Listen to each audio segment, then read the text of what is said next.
Армысыздар, ардақты әлеумет. Біз бүгін Хакім Абайдың 4-ші қара сөзіне тоқталатын боламыз. Біздің бүгінгі тұрақты сарапшымыз абайтанушы, филология ғылымдарының кандидаты Омар Жәлелұлы мырза. Ендеше сізге сөзімізді былай бастайық әуелі. Енді біз осы 4-ші қара сөзге қарап отыратын болсақ, өте бір маңызды, іргелі тақырыптарды көтереді. Ең қара сөздің басында байқасақ, күлкі өзі бір мастық деп атап өтеді. Осы арада күлкі ұғымына кеңірек тоқталып кетсеңіз. Жалпы Абай шығармашылығында күлкінің қандай түрде көрсетеді? Абай атамыз айтады, негізі жалпы ашығын айту керек, Абай айтады, мен күлкінің бірде-бір мақтаған жоқпын дейді. Жалпы Абай күлкі ол мастық деп тұрды. Шын мәніндегі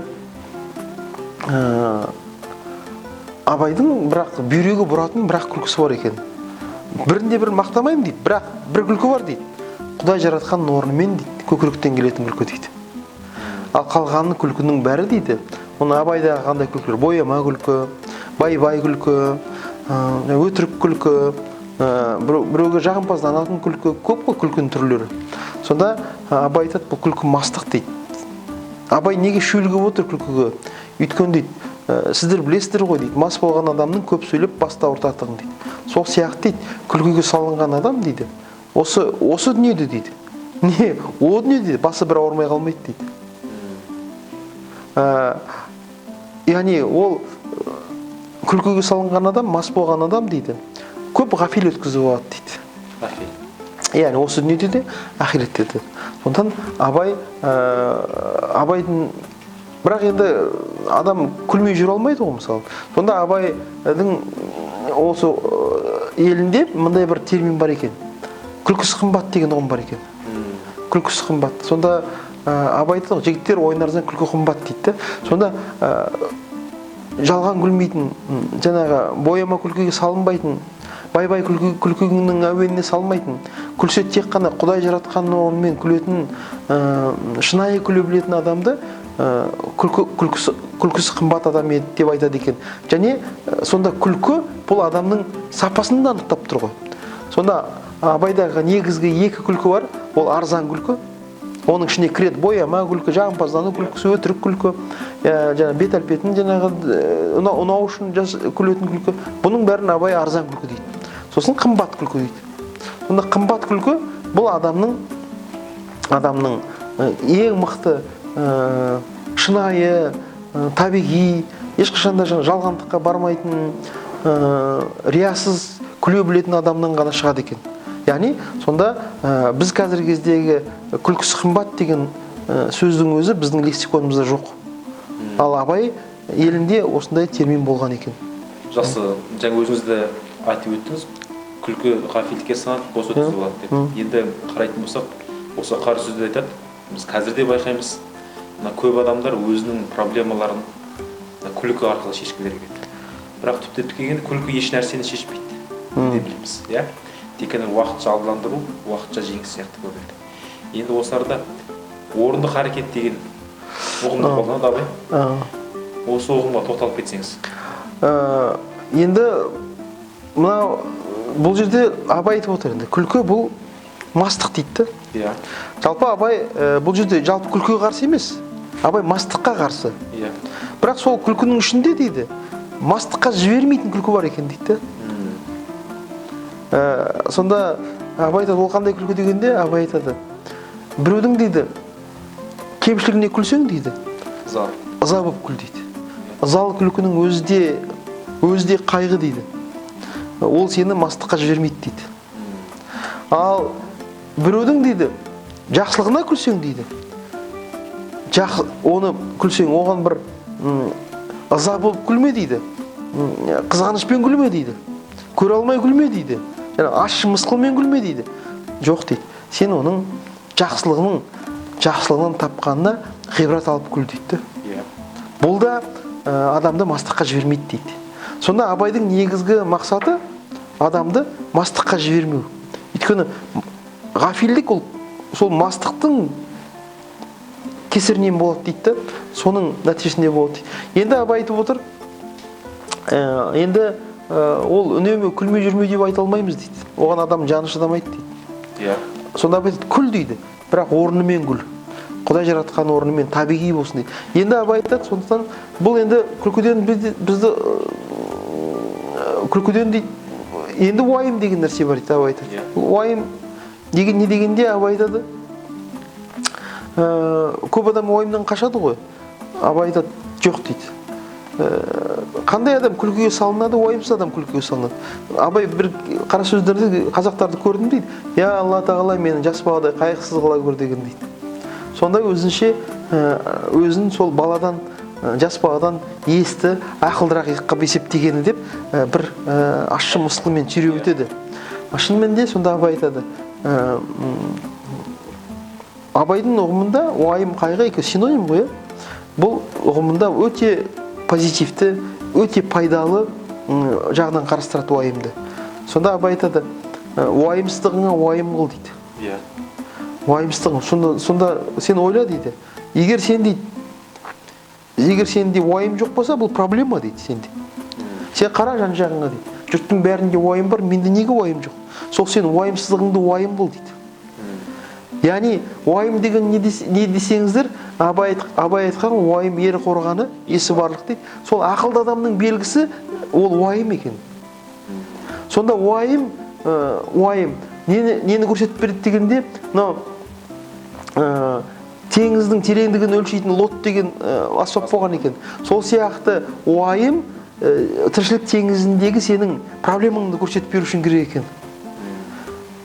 Бірақ ол сол проблеманы уайымның ішіне кіріп алып, шығар есігін таба алмай қалу дейді, бұл антұрғандық дейді абай. Мысалы, сіз өзіңіздің сырқат екеніңізді білген кезде емханаға барып жатып алмайсыз ғой. Сіз оған жазылу үшін барасыз, жазылған бойда шығасыз. Сол сияқты уайым тек қана сол проблеманы көрсетіп беру үшін ғана керек екен. Бірақ уайымның ішіне кіріп алып, соны уайымды мекендеп, кейбір адамдар болады, уайымның ішіне кіріп алып, шықпай қоятын. Бұл антұрғандық дейді. Ол адамды өлтіріп жібереді дейді негізінен. Абай ескертіп отыр. Сондан абай айтады, енді уайымды таптық дейді. Енді не істеу керек дегенде, енді уайымды азайту керек дейді. Енді көп адам, әрине көп адамның уайымы бар, бірақ көп адам дейді, уайымын дейді, бос күлкімен азайтады дейді. Шешкісі келеді. Олмен шешілмейді дейді. Неге? Өйткені сен ертең сол сенің проблемаң дейді. Сен барып ойнап күліп қыдырып келгенмен ертең ол шешілмейді, ертең алдынан тағы шығады ол проблема. Және бұрынғыдан да бетер сорақы түрінде шығады дейді. Сондан абай айтады, енді уайым арқылы проблемаңды таптың ба, енді оны азайту керек дейді. Оны бос күлкімен азайтпа, орынды харакетпен азайт дейді. Орынды харакеттің өзі уайымды азайтады дейді. Жақсы, енді жаңа өзіңіз айттыңыз ғой, уайым ер қойған есі бар. Жалпы осы өлең, бұл аталмыш өлең, бозбала бір күнге бозбалақ деген өлең. Осы арада жастықта бір күлген бір қаралық, күлкі баққан бір бейшара. Осы арада неліктен күлкіні қаралыққа теңеу? Бұл жерде қара деген бұл өлшем, бұл құн, баға. Жалпы қазақ өзі малды екіге бөледі, ұсақ мал, қара мал дейді. Қара малдың құны қазір 300 мың теңге тұрады, орта есеппен. Сиыр кіреді, жылқы кіреді, 300 мың дейікші. Сонда абай айтады, жасыңда бір күлгенің дейді, 300 мың теңге деп отыр дейді. Бір күлгенің. Бір ыржың ете қалдың ба, оның құны бар дейді. Неге? Өйткені жастық саған күлкі үшін берілмеген дейді. Жастық бұл мал табу үшін, қайрат қылып, қамал бұзу үшін, яғни адамның өзінің осы өмірге, ақиретке азық жинау үшін берілген күш қуат дейді. Ал күлкі сол күш қуаттың ысырап болуы. Сондан адам егер жас кезінде сол ойнап күліп босқа жүріп уақытын өткізіп алса, ертең дейді, сол сенің әрбір күлгенің дейді, алдыңнан дейді, кедейлік, жалыныштылық, жалтан көздік көп алдыңнан шығады дейді. Қазіргі қартайған адамдардың көбісінің кедей болып отырғаны жас кезінде сол күлкіге салынған. Сол көп күлген адамдар қазір шынымен де қартайғанда соның ащы зардабын тартып отыр. Оны өз көзіміз көріп отыр өмірден. Сонда абай күлкіні өлшеп отыр. Күлкінің құны бар дейді. Судың да сұрауы бар дегендей, жастық шақ саған бекерден берілмеген. Жастық шақ бұл қуат саған мал табуға, иман жинауға, сауап жинауға, амал етуге берілген деп абай айтып отыр. Жақсы. Енді мына 4-ші қарасының соңына қарап отыратын болсақ, қазақ малды итікпен табады, итікпен айырылады. Иә. Соңғы күндерінде осы бар ғұмырын бар жинаған малына сатып алмай Иә. кетіп бара жатады дейді. Осы шынымен де осы арада уайым күлкіге салған адам дейміз ба? Орны қарайды істемеген адамның бейнесі көрініп тұр бұл жерде. Бұл жерде Абай өмірдің құны отыр. Өмірдің құны. Мысалы Абай айтады ғой. Тыныштықты кем көрер, қор көрер дейді. Абай тыныштық метафора, тыныштық феноменінің несіне қадіріне жеткенді. Яғни мына Мұқағали айтады ғой, бір күндік сәуле, бір күндік жарық мекенім, мәңгілік дүние қапасқа қалай кетемін, келмейді ау тілім, өлгеннен сұра дер едім, тірі адамдарға өмірдің не деген не екенін. Сонда айтады ғой, өмір дегенің бір күндік сәуле екен ғой дейді. Бекер ғой бәрі, бекер ғой, өмір дегенің бір күндік сәуле екен ғой. Міне бұл Абайдың тақырыбы.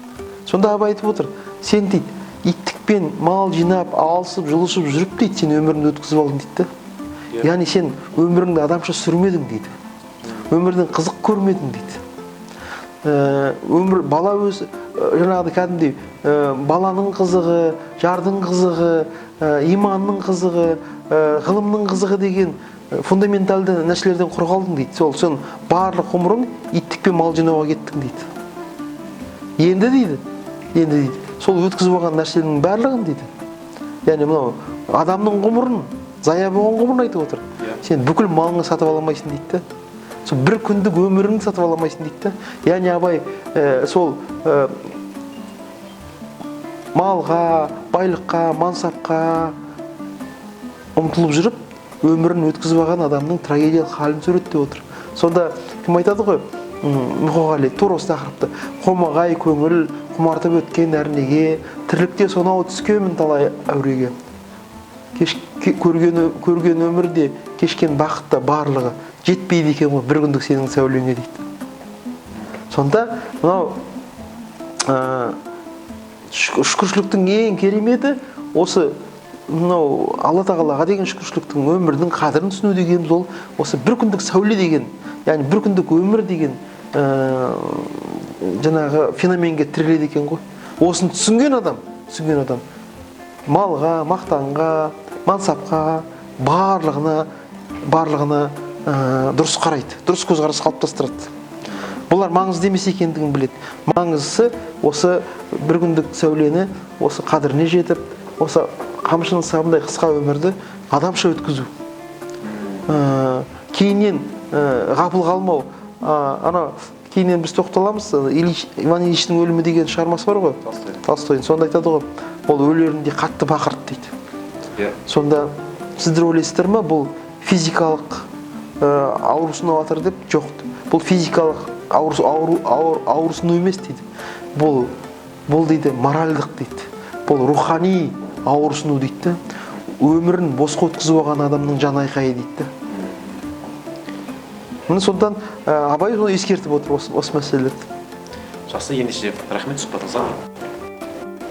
Сізге де рахмет.